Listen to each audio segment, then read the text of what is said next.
다 함께 묵도하심으로 파사데나 주님의 교회 4월 25일 주일 예배를 하나님 앞에 올려 드리겠습니다. 살아계신 하나님 아버지 감사합니다.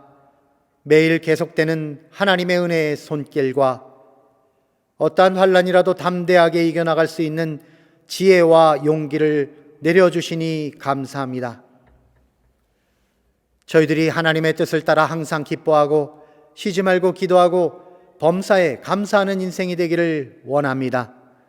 비록 힘들고 어려운 일들이 우리 삶에 있더라도 기도와 감사를 결코 놓지 않고 오직 주의 옷자락을 붙들며 주의 음성 듣기를 원하며 주의 품에 더욱 가까이 파고드는 저희가 되게 하여 주시옵소서. 이 시간 주 앞에 올려지는 예배가 거룩함과 자유함으로 가득 차게 하시고 주님의 이름이 높임을 받으시며 저희의 진심에서 우러나오는 찬송이 온 땅에 울려 퍼지게 하여 주옵소서. 우리의 영원한 생명 되시고 구원의 소망 되시는 우리 주 예수님의 이름으로 간절히 기도드립니다. 아멘.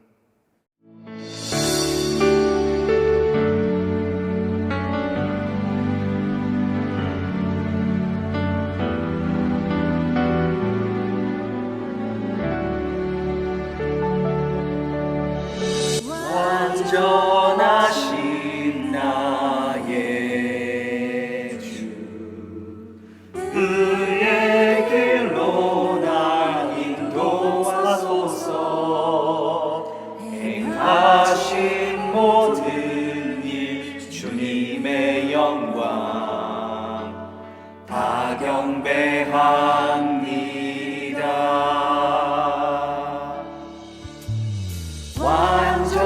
완전하신 나의 주, 그의 길로 날 인도하소서.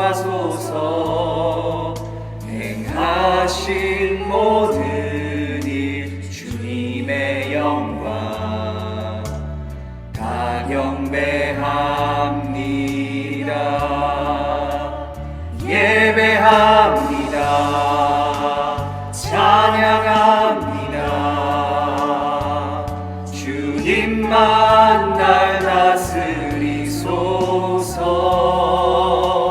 예배합니다. 찬양합니다. 주님 홀로 높임 받으소서.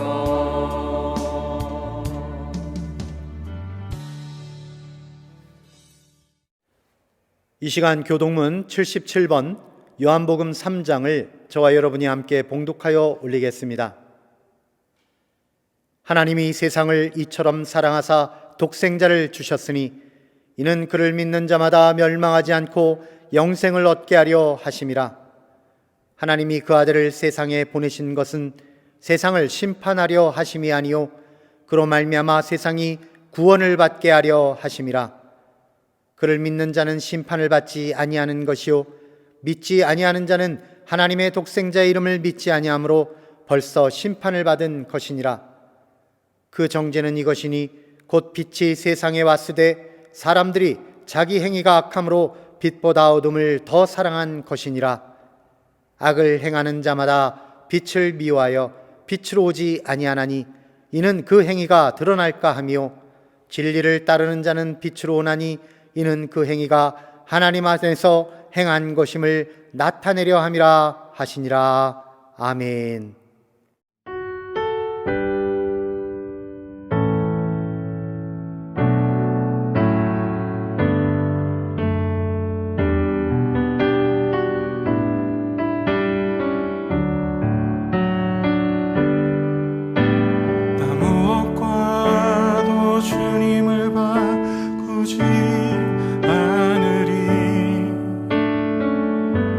다른 어떤 은혜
기도하겠습니다. 하나님 아버지, 저희 한 사람 한 사람을 구원하시고 사랑하시는 주님, 오늘 또 모여서 예배드리지 못하지만 각자의 자리에서 예배하게 하심을 감사합니다. 저희가 어려운 상황에서도 감사의 마음을 잃지 않게 하시고 오직 감사와 기도로 모든 일을 할 수 있기를 기도합니다. 저희 교회를 지켜주셔서 사랑의 에너지가 넘치는 교회 되길 소망합니다. 말씀 전하시는 목사님께도 지치지 않는 힘을 허락하여 주시고 모든 성도들 개개인의 필요를 채워주시기를 기도드립니다. 오늘 한 주간도 은혜 안에 살기를 기도드리며 예수님의 이름으로 기도합니다. 아멘. 오늘 주시는 하나님의 말씀은 출애굽기 9장 1절에서 7절의 말씀입니다. 참된 자유로의 여정 세 번째 시간으로 하나님의 능력, The Journey to True Freedom, The Power of God 이라는 제목입니다. 1절로부터 함께 읽겠습니다. 여호와께서 모세에게 이르시되 바로에게 들어가서 그에게 이르라. 히브리 사람의 하나님 여호와께서 말씀하시기를 내 백성을 보내라. 그들이 나를 섬길 것이니라. 네가 만일 보내기를 거절하고 억지로 잡아두면 여호와의 손이 들에 있는 네 가축 곧 말과 나귀와 낙타와 소와 양에게 더하리니 심한 돌림병이 있을 것이며 여호와가 이스라엘의 가축과 애굽의 가축을 구별하리니 이스라엘 자손에게 속한 것은 하나도 죽지 아니하리라 하셨다라 하시고 여호와께서 기한을 정하여 이르시되 여호와가 내일 이 땅에서 이 일을 행하리라 하시더니 이튿날에 여호와께서 이 일을 행하시니 애굽의 모든 가축은 죽었으나 이스라엘 자손의 가축은 하나도 죽지 아니한지라. 바로가 사람을 보내어 본즉 이스라엘의 가축은 하나도 죽지 아니하였더라. 그러나 바로의 마음이 완강하여 백성을 보내지 아니하니라. 아멘.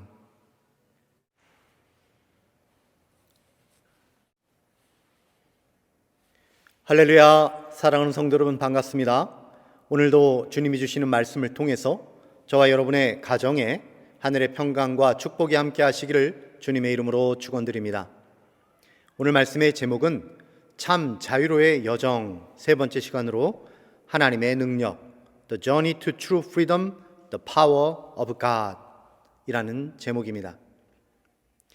전 세계를 공포에 물들게 한 코비드-19이 본격적으로 시작된 지도 벌써 1년이 훌쩍 넘었습니다.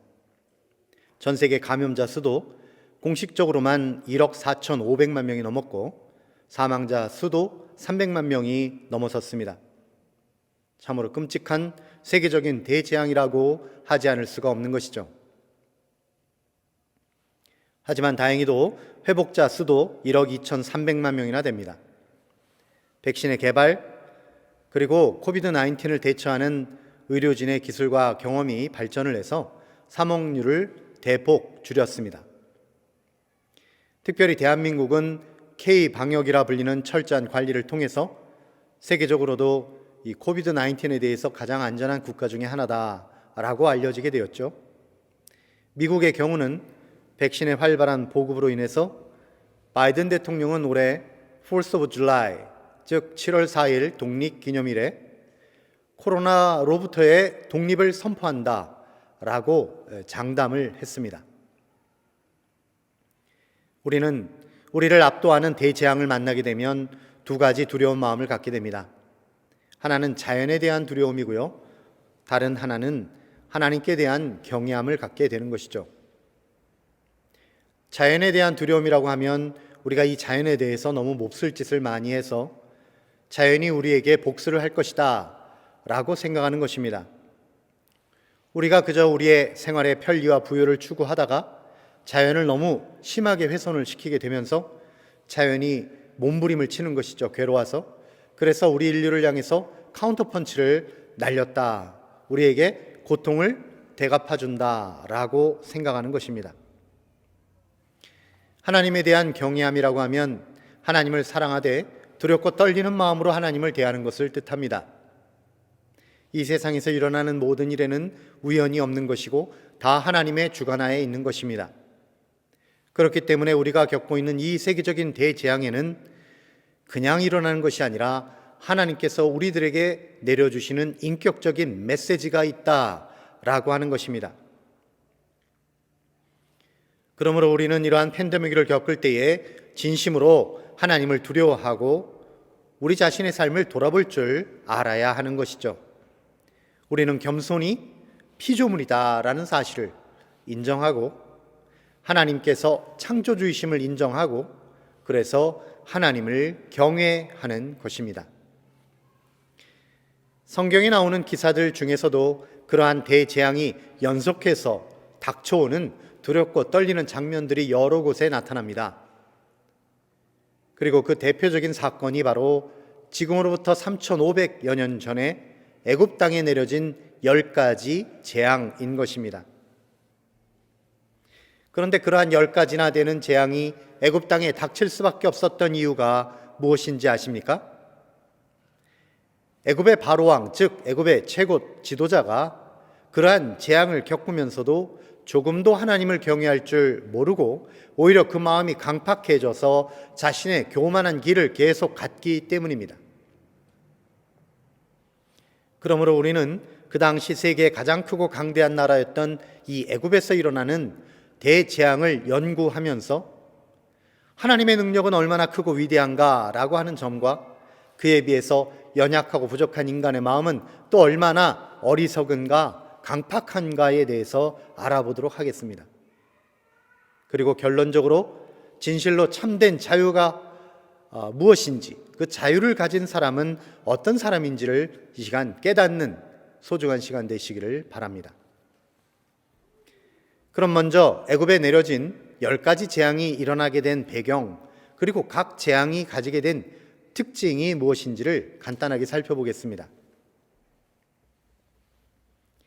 야곱의 12아들로부터 시작된 이스라엘 백성들은 애굽의 총리가 된 요셉의 배로로서 이 애굽 땅에서도 특별히 고센이라고 하는 땅을 얻어서 살게 됩니다. 그리고 그 속에서 큰 민족을 이루게 되죠. 그러나 세월이 몇백 년이 지나고 나서 요셉을 알지 못하는 어떤 파라오 왕이 집권을 하게 되면서요, 이 심한 기근에서 애굽 땅을 구한 요셉의 그 공로를 잊어버리고, 그리고 이 이스라엘에 대한 심한 미움과 그리고 압박, 핍박만 남게 된 것입니다. 그래서 이스라엘 민족을요, 노예로 삼아서 여러 가지 거대한 건축물을 건설하는 중노동의 현장에 강제 동원을 하게 된 것입니다.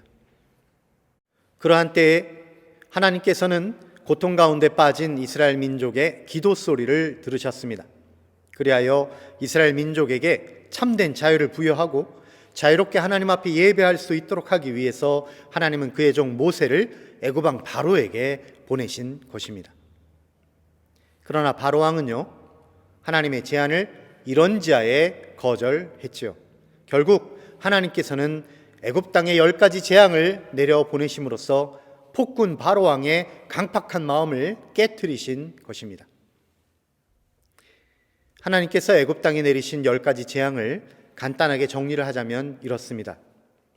첫째가 나일강이 피로 물드는 재앙, 둘째는 개구리가 애굽의 온 집집마다 가득 차게 되는 재앙, 세 번째는 애굽 땅에서 이가 생겨서 모든 사람을 괴롭히는 재앙, 네 번째는 파리떼의 습격, 다섯 번째는 가축 돌림병으로 애굽의 모든 가축이 죽게 되는 재앙, 여섯 번째는 악성 종기로서 이제부터 사람의 생명을 직접적으로 위협하는 재앙, 일곱 번째는 하늘에서 우박과 불덩이가 내려오는 기상이변의 재앙, 여덟 번째는 메뚜기 떼가 나타나 모든 먹거리를 완전히 파괴하는 기근의 재앙, 아홉 번째는 흑암의 재앙으로 3일 동안 태양이 사라져서 사방이 온통 깜깜하게 되는 재앙, 그리고 마지막으로 애굽의 모든 처음 난 것과 장자들이 죽음을 맞이하게 되는 죽음의 재앙입니다.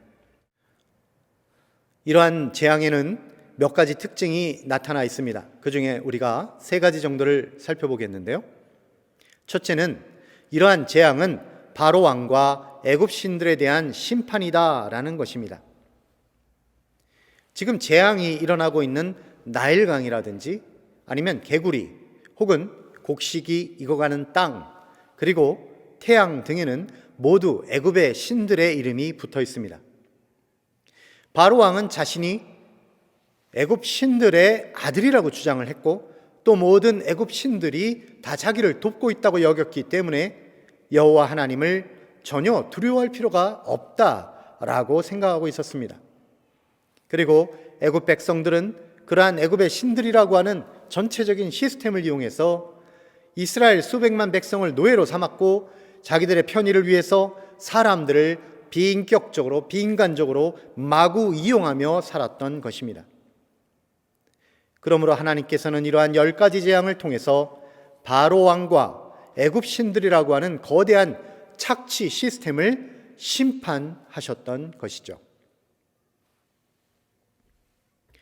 두 번째는 하나님께서는 바로 왕에게 계속해서 회개할 기회를 주셨다라고 하는 것입니다. 이제 모세가 하나님의 사자로서 바로의 왕궁을 찾아갔지요. 그리고 하나님의 말씀을 전했습니다. 이제 바로 왕이 할 일은 한 가지였죠. 그것은 바로 이스라엘 백성들이 광야로 나가서 하나님께 예배하는, 즉 하나님의 백성들이 될 수 있도록 그들을 놓아주는 것입니다. 쉽게 말하면 자기 노예들을 풀어주어야 했던 것이죠. 그러나 재앙이 아무리 거듭이 된다고 하여도 바로 왕은요, 자기 마음을 더욱 강팍하게, 즉 딱딱하게 만들어서 버티고 버틸 따름이었습니다. 모세는 이러한 바로 왕의 어리석음을 바라보면서 안타깝게 생각을 해서 제발 하나님께 항복하라라고 권고하였지요. 그러나 결국은 회개하지 않는 이 바로 왕을 향해서 모세는 하나님의 지팡이를 들고 그 심판을 선고할 수밖에 없었던 것입니다. 세 번째 특징은요, 애굽 왕과 이스라엘 백성들이 사는 땅을 이렇게 두 가지로 나눠서 구별하셨다는 것입니다. 특별히 네 번째 재앙인 파리 때의 습격으로부터는, 그때부터는 이스라엘 백성들이 사는 고센 땅과 그리고 일반적인 이집트 애굽 땅을 따로 하나님께서는 구별을 하셨습니다. 이전의 재앙까지는 이스라엘 백성들도 다 그 고통을 감수해야 했지만 이러한 넷째 재앙부터는 여호와께서 이스라엘 백성들과 애굽 백성들 사이를 구분을 지으신 것입니다. 이러한 특별한 기적을 통해서 여호와께서 애굽 땅을 이렇게 지배하고 계시다라고 하는 사실과 또한 하나님의 백성들에 대해서는 특별히 하나님의 은혜의 손길로 구분하고 계시다라고 하는 사실을 보여주시는 것입니다. 이러한 재앙들을 살펴보면서 우리는 수많은 질문들을 갖게 됩니다. 특별히 오늘 말씀 출애굽기 9장에 이 본문에 나오는 가축 돌림병 재앙 사건을 하나의 예로 들어서 우리들은 몇 가지 질문을 던지고 또한 그에 대한 답을 찾아가도록 하겠습니다. 이 말씀 속에서 제가 제시하는 질문은 세 가지입니다. 그 첫 번째는 하나님의 능력의 손길을 나타내 보여주시는 이유는 무엇인가? 라는 것입니다. 1절로부터 3절의 말씀입니다. 여호와께서 모세에게 이르시되 바로에게 들어가서 그에게 이르라. 히브리 사람의 하나님 여호와께서 말씀하시기를 내 백성을 보내라. 그들이 나를 섬길 것이니라. 네가 만일 보내기를 거절하고 억지로 잡아두면 여호와의 손이 들에 있는 네 가축 곧 말과 나귀와 낙타와 소와 양에게 더하리니 심한 돌림병이 있을 것이며. 이 말씀을 보면 하나님께서 애굽 땅에 재앙을 내리시는 이유는 크게 두 가지입니다. 하나는 노예로서 고통의 삶을 살고 있는 이스라엘에게 자유를 주시기 위해서라는 것입니다. 또 다른 하나는 하나님이 어떤 분이신지 그 능력을 분명히 보여주시기 위해서였다 하는 것입니다.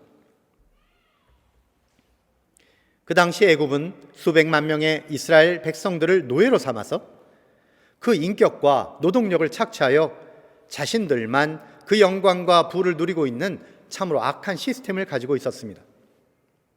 그러한 비인격적인 대우를 받으면서 고통당하는 히브리인들의 입장에 한번 서보십시오.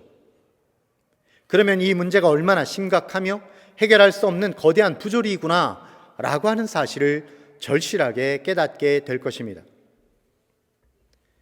그렇다면 이 히브리 노예들의 마음속에서는 어떤 소망이 가득 차게 될까요? 그들은 당연히 자유와 정의를 소원하게 될 것입니다. 그들은 그들 나름대로 열심히 일을 했고, 그러면 가정을 일구고 자신의 의사결정을 자유롭게 하면서, 그리고 자신들이 보기에 참된 신이신 여호와 하나님께 예배하면서 진정한 행복을 추구하며 살기를 얼마나 바랬겠습니까? 그리고 그것을 위해서 그들은 기도했던 것이죠. 하나님은 그러한 하나님의 백성들의 기도를 들으신 것입니다. 그래서 거대한 압제의 권력 체계인 애굽 땅과 바로 왕에게 재앙을 내리신 것이죠. 그리고 이러한 특별한 기적적인 현상들을 통해서 하나님 자신이야말로 온 우주를 창조하시고 모든 신들 중에 신이요 모든 왕 중에 왕이시다라는 사실을 천하에 공표하신 것입니다. 당연히 이러한 기적들을 보면서 이스라엘 백성들은 물론이요 애굽의 모든 백성들과 바로 왕까지도 결국은 여호와 하나님 앞에 그 크신 능력을 경험하면서 무릎을 꿇고 하나님 앞에 엎드릴 수밖에 없는 것이죠. 이러한 것은 우리의 삶에서도 마찬가지입니다.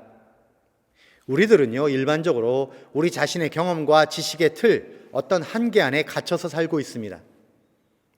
그래서 이러한 일상생활을 가지고서는 하나님이 어떤 분이신지를 잘 알지 못하는 경우가 많습니다. 쉽게 말하면 우리는 우물안 개구리인 것입니다. 자신이 세상의 중심이라고 생각합니다. 나는 하나님 없이도 잘 살 수 있다라고 하며 착각하며 살고 있는 것이죠. 그런 우리에게 우리의 틀을 깨도록 하나님의 손이 더해지는 것이 바로 기적인 것입니다. C.S. 루이스는 그의 책 기적에서 이렇게 말했습니다. 기적이라는 신적인 예술은 사건들이 순응하는 패턴을 잠시 중단시키는 예술이 아니라 그 패턴 속으로 새로운 사건들을 들여오는 예술입니다. 이 말이 무슨 뜻인지 풀어서 설명하자면 이런 것입니다. 기적이라고 하는 것이 있는데요, 그 기적의 원인은 하나님의 활동이라는 것입니다. 그리고 그 기적의 결과로 나타나는 것은 자연 법칙으로 나타납니다. 즉 기적이 일어날 때는 하나님의 손길이 있고, 그리고 그 기적이 발생한 다음부터는 다른 모든 사건과 마찬가지로 자연적인 그런 결과들과 맞물려 돌아간다, 이런 말입니다. 이것에 대한 한 가지 예를 제가 보여드리겠습니다. 저의 실제 경험인데요, 제가 20대 후반에 대전에서 조치원으로 가는 총알 택시를 탔는데 그 택시 운전사가 꼬불꼬불한 산길에서 5톤 트럭과 속도 경쟁을 하게 된 것입니다. 정말 예감이 좋지 않았습니다. 결국 택시는 급 회전길에서 속도를 줄이지 못해서 도로 바깥 낭떠러지로 추락을 하게 된 것이죠. 그때 저는 순간적으로 알았습니다. 아, 이제 나는 죽게 되었구나 라고 생각을 한 것이죠. 하지만 그때 기적이 일어났습니다.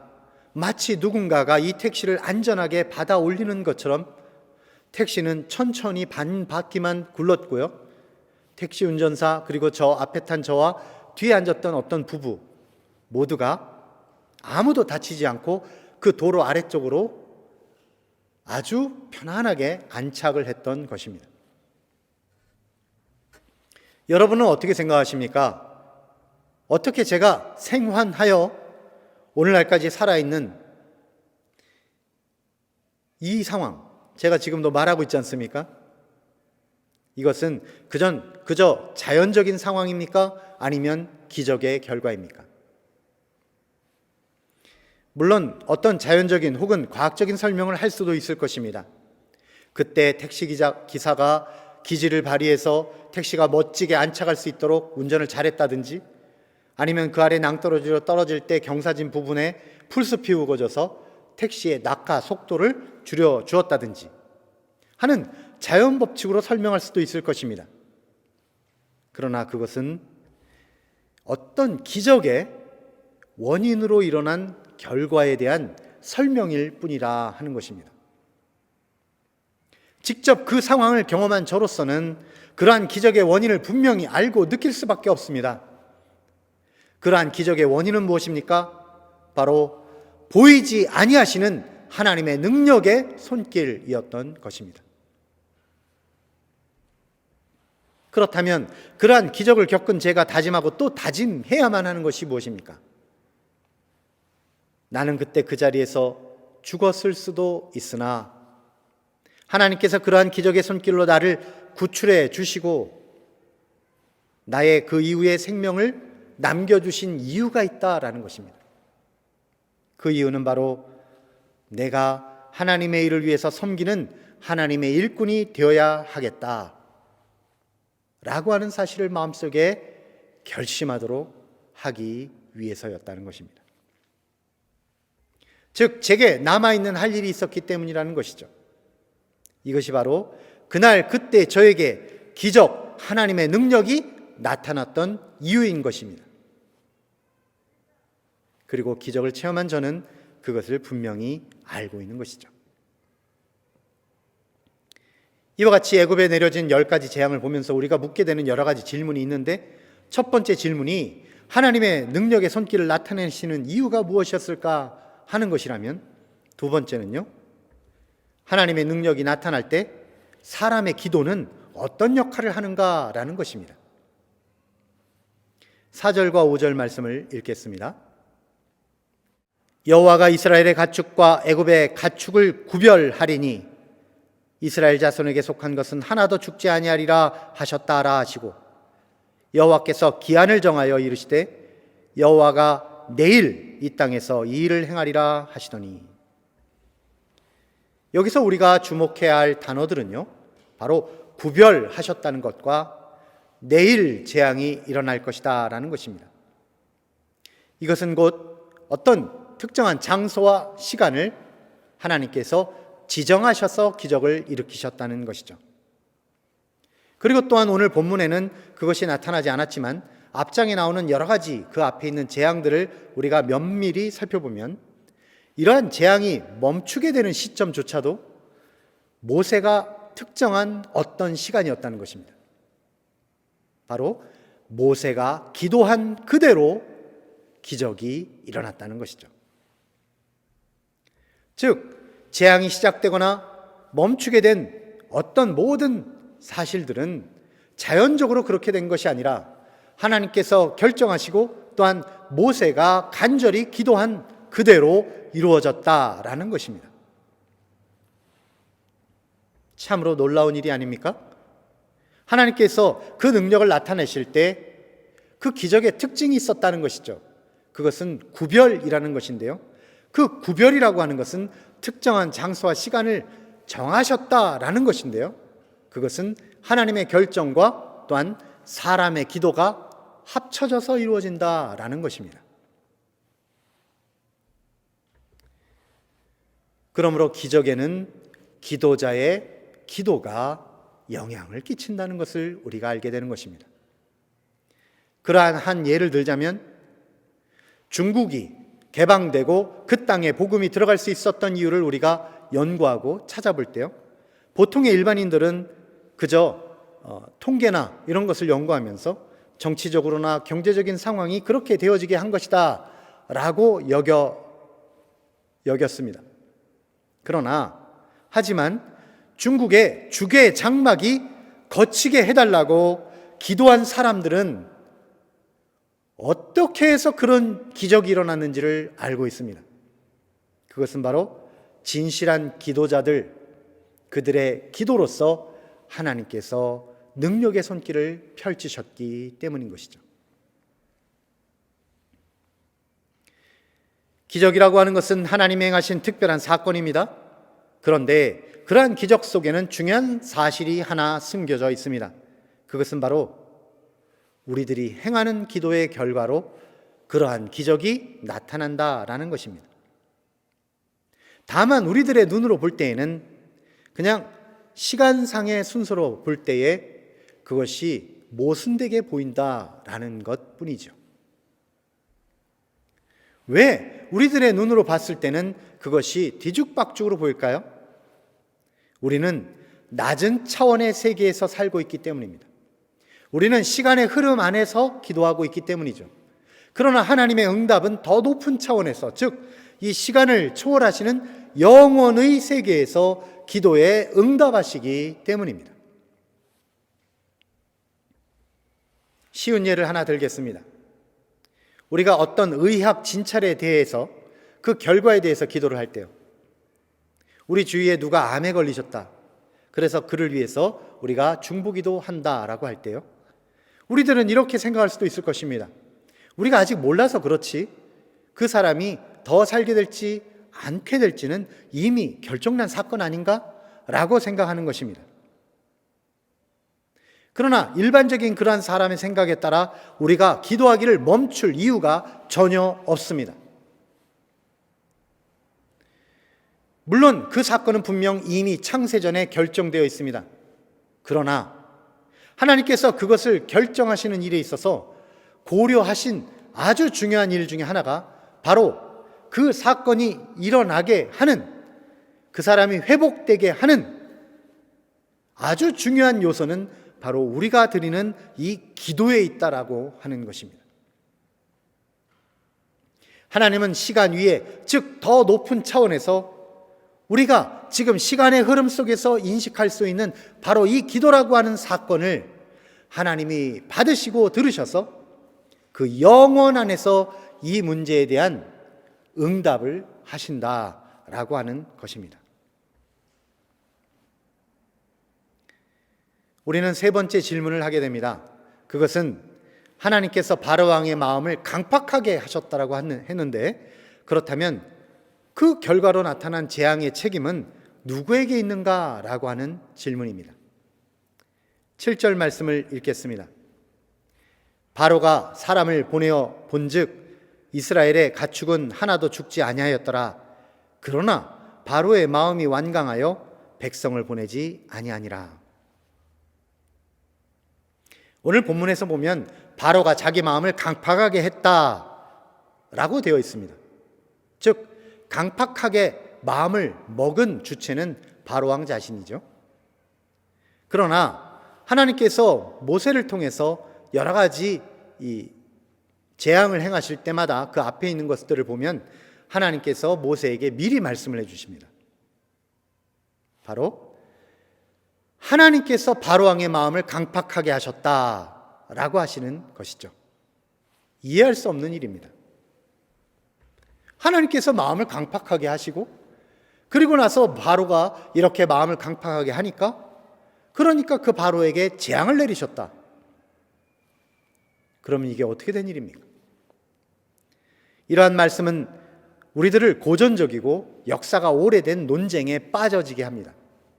그러한 논쟁의 제목은 하나님의 뜻과 인간의 자유의지 논쟁입니다. 쉽게 말하면 이런 논쟁이죠. 하나님께서는 인간을 자유의지를 가진 존재로 창조하셨습니다. 하지만 하나님은 당신의 크신 지혜와 지식으로 인간이 죄를 짓게 되는 것과 또한 그 죄로부터 구원을 받게 되는 모든 것을 하나님의 주도적인 능력으로 주관하셨습니다. 그렇다면 하나님께서 다 하신 일이라고 한다면 인간이 죄 가운데 여전히 빠져 있는 것에 대해서 하나님은 인간에게 책임을 물으실 수 없는 것 아니냐라고 하는 것이 바로 하나님의 뜻과 인간의 자유의지 사이의 논쟁의 내용입니다. 그러한 관점에서 오늘 이 상황을 한번 들여다봅시다. 하나님은 바로왕의 마음을 강팍하게 만들어 놓고 나서 이제 와서 바로왕이 마음을 강팍하다고 해서 재앙을 계속해서 내리신다면 하나님께서 결국 북치고 장구치고 다 하시는 것 아니냐? 바로왕이 무슨 잘못이 있느냐라고 반문할 수 있다라는 것입니다. 이 일에 대하여 정답부터 말씀을 드리면, 하나님께서 바로왕의 마음을 딱딱하게 강팍하게 만드신 것은 사실이나 이로 인해서 모든 재앙을 받은 데 대한 책임은 바로왕 자신에게 있다라는 것입니다. 우리 사람은요, 피조물로서 당연히 창조주 하나님의 이름을 높여야 합니다. 하나님은 모든 피조물의 존재 목적이시기 때문이지요. 그런데 피조물이 자신의 존재 목적으로 삼아야 할 뿐 그분을 높이지 아니하고 외면하고 스스로 자기 자신을 존재 목적으로 삼고 자기 자신을 부당하게 높이려 하는 것, 이것을 우리는 한마디로 교만이라고 합니다. 우리 사람은 이 타락한 천사도 그 교만에 빠진 것이고 우리 사람도 그러한 교만에 빠지게 된 것입니다. 그러므로 하나님께서 바로왕의 마음을 강팍하게 하셨다라고 하는 말은 그 안에 있는 교만한 마음이 하나님의 어떤 행하심으로 인해서 겉으로 드러나게 되었다라는 뜻입니다. 비유하자면 이런 것이죠. 우리 공기 중에는 눈에 잘 보이지는 않지만 먼지가 날아다니고 있습니다. 그런데 어떤 강렬한 빛이 쬐게 되면 그 먼지에 대해서 빛이 난반사를 하면서 그래서 먼지가 다 우리 눈에 보이게 됩니다. 혹은 생명 없는 씨앗, 이미 죽은 씨앗에게 잘 자라라고 물을 계속 부어주게 되면 결국 그 씨앗은 썩게 되는 것과 같습니다. 그래서 바울 왕의 마음이 강팍하게 되었다, 이 말은요, 그 사람이 가진 교만한 마음이 하나님의 능력의 빛이 쬐었을 때 결국 그 실체가 드러나게 된 현상, 이것이 바로 그가 강팍하게 되어진 마음인 것이죠. 그러므로 하나님께서 바로의 마음을 강팍하게 만드신 것은 사실입니다. 그러나 바로 왕이 그 모든 재앙의 책임을 져야 하는 것 또한 사실인 것이죠. 여기까지를 깨닫게 되면서 우리는 참된 자유란 무엇인가에 대한 실마리를 잡게 됩니다. 참된 자유란 무엇인가? 그것은 우리 인간의 미련한 생각과 교만한 마음을 하나님께서 깨뜨려 주시고 하나님의 은혜 앞으로 우리가 나아가게 되는 과정을 말하는 것입니다. 우리 인간의 지정의는 모두 타락하였습니다. 하지만 우리는 타락하였지만 우리 안에는 아직까지 한 가지 능력이 남아 있습니다. 그것은 하나님의 은혜 앞으로 나아가고자 하는 믿음과 소망과 사랑이 남아 있는 것입니다.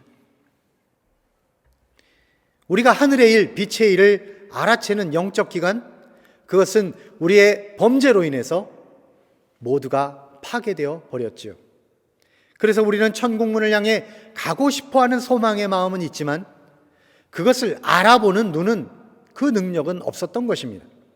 이는 마치 우리가 눈이 멀어버려가지고 우리가 가야 하는 목표를 보지 못함으로 절대로 그 목표를 향해서 갈 수 없는 것과 같습니다.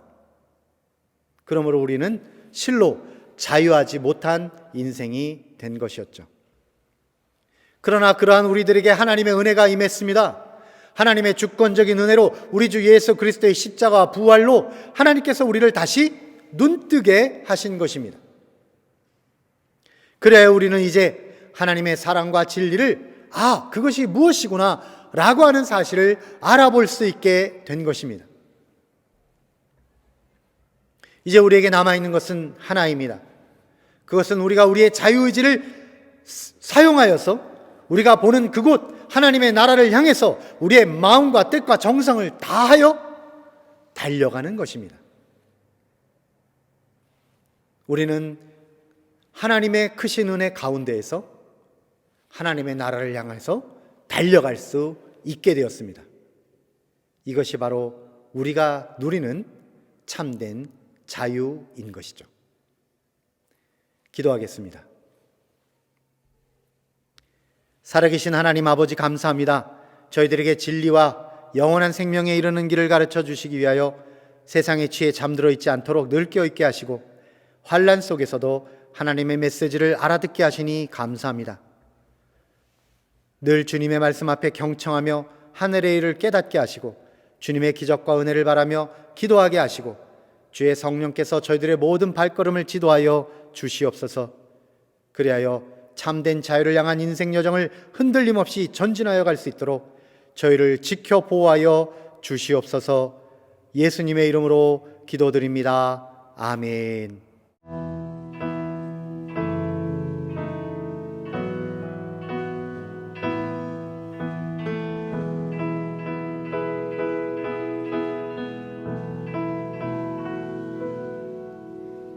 내 마음에 주를 향한 사랑이 나의 말엔 주가 주신 진리로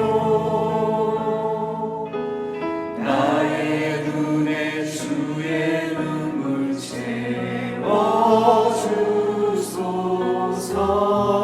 채워주소서.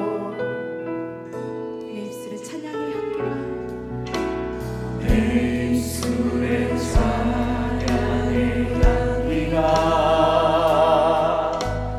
두 손에 든 주를 닮은 손길이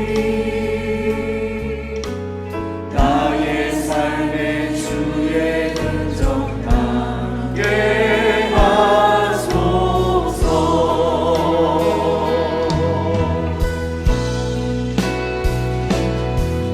하나님의 사랑이 영원히 함께하리.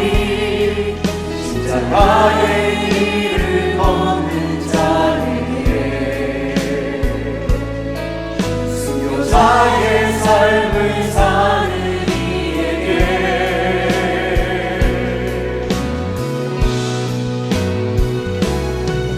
주하는 소리와 세상 유혹 속에도 주의 순결한 신부가 되리라. 내 생명 주님께 드리리.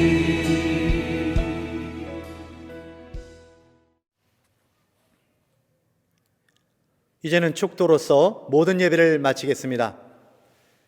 이제는 우리 주 예수 그리스도의 은혜와 하나님 아버지의 사랑하심과 성령님의 내주 역사 동행하심이 진실로 하나님의 그 크신 능력의 손길로 인하여 참된 자유회로 나아갈 수 있기를 소망하게 된 사랑하는 주님의 교회 모든 성도들 머리 위에 이제로부터 영원토록 함께 없시기를 살아계신 예수님의 이름으로 간절히 축원하옵나이다. 아멘.